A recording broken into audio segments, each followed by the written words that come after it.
Un dubte que corre per internet és la diferència entre portal i pàgina web. En el vostre cas, a través de Cibernarium i Barcelona Activa, com funcioneu?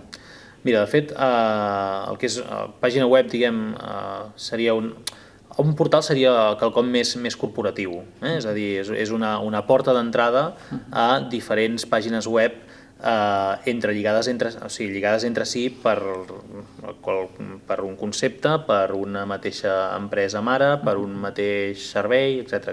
No? En el nostre cas, nosaltres tenim el portal de Barcelona Activa, en el qual entres i pots accedir a tots els serveis que ofereix en aquests moments a Barcelona Activa, a la casa, però tenim una pàgina web del Cibernarium en el qual doncs, tu pots inscriure't a les activitats, pots veure què estem fent, quan ho fem, donar la teva opinió, etc. Aquesta és una miqueta la diferenciació entre portal i pàgina web.